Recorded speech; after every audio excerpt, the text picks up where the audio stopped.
it's coming to you. Okay, let's look at it from, it kind of looks like a dinosaur. It kind of looks, I'm getting like the Scorpio shape. I'm a Scorpio, so maybe it's easy for me to see that. And I will take that as a validation for myself of these things, and I appreciate it. Thank you, universe, for that.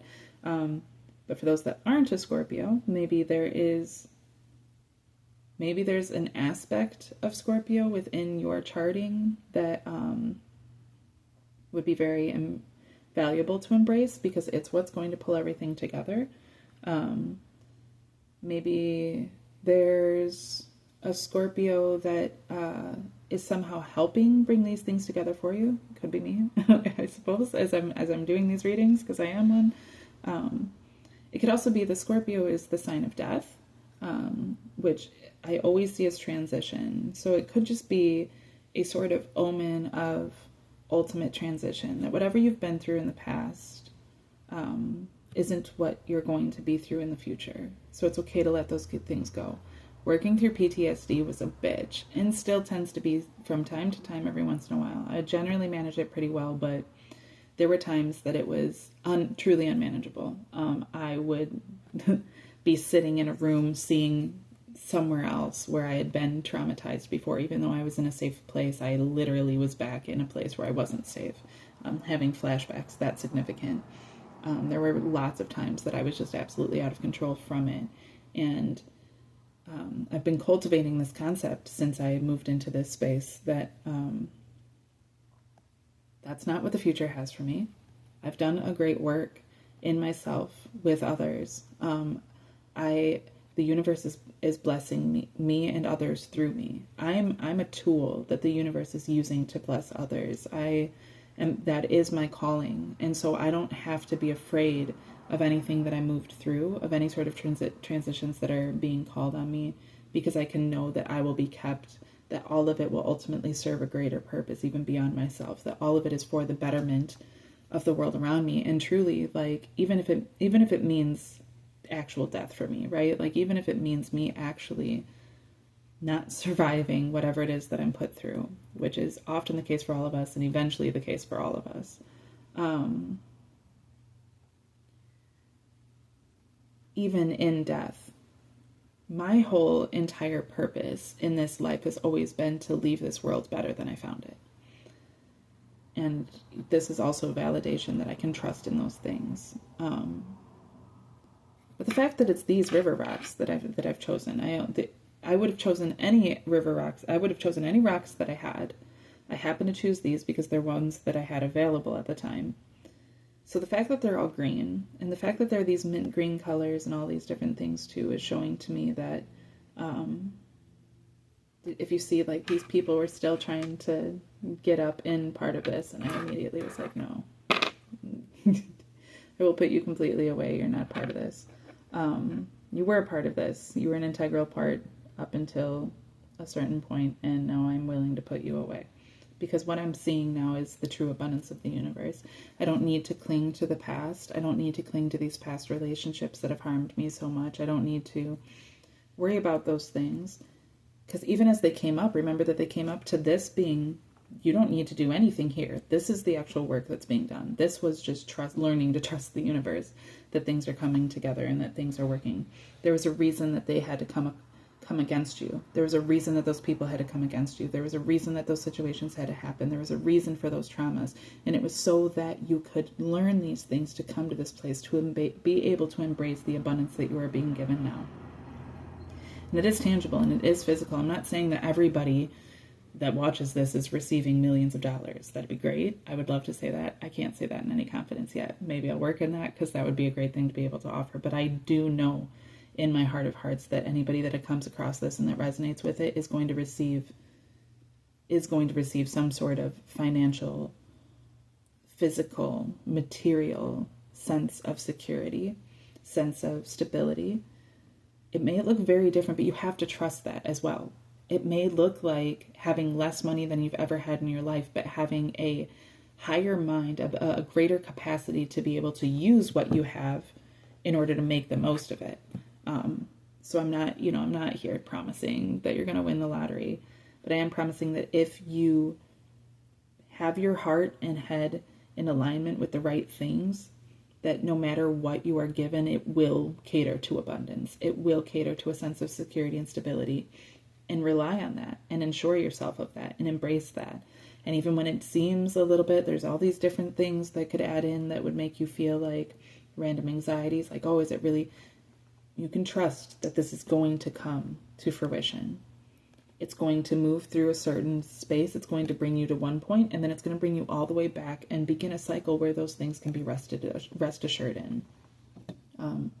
Again, even in death, you know, it cultivates into this sign of death. But even in death, like, you can die in peace. You can embrace these things and accept these things and know that you are okay, and that as you move forward into the unknown, that you will be protected, that you will be okay, that there is an abundance that you are both leaving behind and that you are moving forward into. You can rest assured in those things, and if you do, they will be yours. You just have to make that choice. You just have to be willing to do these things, this little bit of work. Like I said, just trusting, having this confidence, having this faith, having this clarity, embracing those things for what they are, not mucking these types of things up. I saw a video, actually just before making this, where a bunch of kids, it's like in probably Korea or something, but all of these kids are playing Ring Around the Rosie. No, not Ring Around the Rosie. What is that called? Musical chairs. They're playing musical chairs, and there's a little boy and a little girl who, so everybody gets their chair. The music stops and everybody sits down, and there's an empty chair right in front of this little boy. But he looks up and realizes that there's a little girl who is all the way over there, and she's not in front of the chair, and she's going to lose, right? Because she's not in front of the chair. And instead of sitting down in the chair and taking the win, he goes over and he comforts her, and he insists that she comes with him, and he gives her the chair. And you can tell that she's sad and heartbroken because she feels like she lost the game, and then she's shocked and doesn't even know how to process the fact that he didn't just sit down and that he comes over to her. And then she's embarrassed because she didn't earn that chair, and she doesn't even know how to properly receive the fact that he's being so generous and so compassionate towards her. But he continues to insist, and eventually she does sit down. And even when she sits down, you can see that she her ego's kind of hurt about it because it has to humble itself, and she feels humbled. But then the game continues, and she continues to play the game, and he walks, off, and the teacher gives him a little reward, like a little treat bag or whatever, for having played the game. But you can see on his face that he's very happy with himself, that he's very proud of himself, and that he feels very good because he helped his friend out. And everybody seems, like they're like, oh my, that was very kind. And everybody's very happy about him being very kind. The comment section, however, is filled with all of these bitter people complaining that that's how you train boys to get used their entire lives, because all they ever do is work for women and do all these things for women, and nothing is ever appreciated. And you're just teaching that boy to get walked all over, and everybody needs to learn how to lose sometimes so that, they need to learn to lose. They need to learn to lose so that they, aren't all selfish.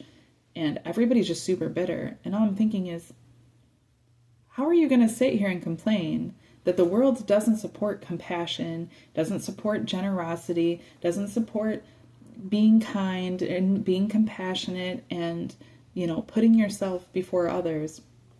How are you going to insist that the right action is to be as selfish as possible and to win at any costs, and then complain that that's the thing that's constantly being supported in the world? You're the one supporting it. The selfish person trying to take advantage of you is actually supporting you being taken advantage of less than you are by validating that you could be taken advantage of. That little boy didn't think twice about it. He wasn't feeling like he got taken advantage of by giving compassion to that girl. He wasn't being taken advantage of. He did what he set out to do, and it had its own reward. He wasn't looking to be thanked for it. He wasn't looking to be given a reward for that. He wasn't looking to win the game. He was willing to sacrifice that win in order to be a decent person, and that has its own reward. But you see so many people that are given to this idea where it's like, well, I don't feel reward. That's a victim mentality.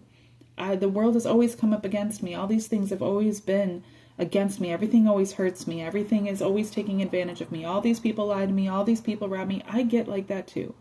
I really do. It's very hard for me not to because I'm constantly being robbed. People are constantly taking advantage of me. I have been assaulted by multiple people. I've been drugged and raped by multiple people. I have been absolutely in every way taken advantage of by most people in some way, you know. It's unfortunate. It is. But at the same time, I'm not going to claim myself as being unfortunate. I no longer am going to claim misfortune for myself. I'm not going to do that. I'm not going to give that power. Those people can have their own misfortune for being such a miserable person that they would be willing to do that to somebody else. I have the abundance of the universe for the fact that I've been forced to work for myself, to learn how to provide for myself, to go without so that I could just be happy for even the very littlest thing. That's a blessing. What an incredible richness I have that I don't need millions and millions of dollars and a nice car and all of this fame and fortune in order to be happy, in order to feel good about myself, in order to feel like I could die in peace at any given time. That's a richness. That is an abundance that I've been blessed with through all of the things that I've experienced. Those people were giving me their power as soon as I stopped trying to give them my power. The second that I chose, you know what, that thing you tried to do to harm me, thank you for that, because that's taught me a lesson. The second that I do that, now their power is being given to me. Everything that they put into trying to hurt me has now become my power. It was me claiming my power in the first place because the only thing that was giving them any power over me was me being willing to give that power. We don't tend to recognize these things when we're so given to our emotions. And the victim mentality is a covert narcissism that will absolutely try to destroy you if it can. It wants you to feel like a victim. That's how it is what it is. It wouldn't be what it was if it weren't for that. And so in order to validate itself, it has to validate that you are a victim. If you stop feeling victimized, if you stop saying, I've been victimized by this thing, and instead say, I survived that thing and I am better for it, that will cease to exist. Nobody can hold you against those things anymore because you don't feel those things anymore. You will be able to start to claim genuine abundance. And I do think that it's far more important to be a compassionate, kind, caring person who's willing to give up the game in order to maintain yourself than it is to win a game. It's not like the kids went there and were like, this is what we're going to do today. This is what my whole life is about. No, they were offered a game, and in playing the game, they had the option of either being one way or being another. Like, don't sell yourself short. Don't be willing to compromise your entire person just to win a game. You weren't even trying to win in the first place. It was just set up for you. It's an illusion. That's an illusion. What's really important is being a decent person. And I saw somebody comment that where they're like, he's the only real winner that day. And all it got was laugh reacts, maybe 2 likes. But that's the world we live in. 2 out of 50 people can recognize the actual value of a thing. And the rest of all of those people that were laughing were people that are hurt, that want to validate a victim mentality that's not what winning really is. Winning is when somebody else can tell you what it is and then give you a prize for it. You tell yourself what winning is. You give yourself your own rewards. You will feel far richer than any person driving around in their cyber trucks trying to run you ragged just so that they can claim tiny pinch your pennies. That person is not a happy person. That person's not going to be satisfied in the end. There is no success in that type of behavior. There is no success in a victim mentality. Constantly feeling threatened that you're being harassed by people asking simple questions about things that you owe them. I mean, that's not going to get you far. It really isn't. It really is not. But what it takes is being able to do these things for yourself and to embrace these transitions for yourself, to be willing to do that alchemy. To say, yeah, I do feel as a man that I have been hurt by women and taken advantage of, and that it was likely because my mom taught me and my dad taught me that that's what it's supposed to be. And so now I've grown up and now I blame my mom and I blame my dad and I blame every partner that I've ever been with and I blame society for validating those things. Don't get me caught on a rant, because I absolutely do that all the time, especially against feminism. I'm not a feminist. I'm I'm not a misogynist either. My humor tends to be quite misogynistic, as well as it's equally satirical. But I wouldn't consider myself a feminist. I mean, if you wanted to actually take it for what it's supposed to be, which is equality, then sure. But equality doesn't mean the same to me. Like, I don't think that men and women are the same. I don't think that people with vaginas and people with penises are the same. I think that those things in of themselves define a difference, and that those things are equally as valid and equally as sacred and equally as important. And they serve different purposes that are equally as valuable. But I don't think that shitting on men because women have been shit on for thousands of years is going to solve anything. I don't think that treating men like objects because women have been treated like objects solves anything. I think that I fell into those concepts in my own personal experience to certain degrees and found myself even more hurt in the end. And I think that that's because, like most of those commenters on that video, I was someone claiming a victim mentality and then supporting it with everybody else's validation as well. But that's why the entire world feels like it's going to shit to so many people.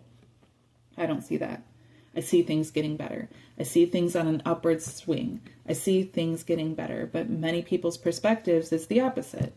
And if you look at that thing and you claim it's that thing, there's that argument. If somebody draws a 6, but when you're looking at it because you're at the opposite side of me, you see a 9. Well, are you wrong for seeing a 9? No, not at all. I might have intended as the creator for that to be a 6, but as long as it can be used as a 9, it's a 9. So it's really whatever you make of these things, truly. If I were to give you shit and you were to take it as manure in your garden, it's manure in your garden now. It's helping your garden grow. It doesn't matter what I intended when I gave it, when I created it, when I made it for you. It matters what you make of it and what you take of it, just as much as when I do these things, even if I do them in the kindest heart possible and I'm trying to be as straight as possible and I'm trying to be as pure as possible, somebody takes it and is like, yeah, see, this is how you know she's doing witchcraft. That's for them. That's what it is now to them. And I can't invalidate that. You could do that with anything. That doesn't mean that that's what it is, but it is what you make of it, which is the importance of making the best of things. We don't want to live in a society and in a world where all that we're making is negative, cynical, terrible, selfish things that only serve us for a very specific period in time. That's not sustainable. That's not satisfying. Why would we do that? But that is what we're doing generally in society. So it's important to be self-aware. And this is part of that process. It's important to be willing to separate yourselves from those that would continue to try to come up against you, to protect yourself and to sustain yourself, and then to move forward in the things that you truly know. You can truly trust these things. And if you know it in your heart, stick to that. Stick to that, because that is what's going to end up serving you in the end. All right, I'm running out of space now, so I hope that this was helpful to anybody that needed it. It was kind of really random. Yeah, there's somebody that needed that, so hopefully this blesses you. Hopefully this week you can embrace all of these things. You can, be patient with yourself, move forward with integrity, sleep with peace in your heart at night, knowing that you're doing your best, and your best is absolutely sufficient. The universe isn't asking anything more than your best. It actually isn't even always asking for your best, but your best is good enough. And if that's all that you have to give, then that is great. And, give as much as you can to yourself. Give as much as you can to everything. And don't give in to the victim mentality. Give into the idea that I've given the most, I've planted the most, and my seeds will sow the most. Because it is about faith. It is about faith in cultivating those things for yourself, and you do reap what you sow. So, all right. Thanks for listening, and I will see you in the next one.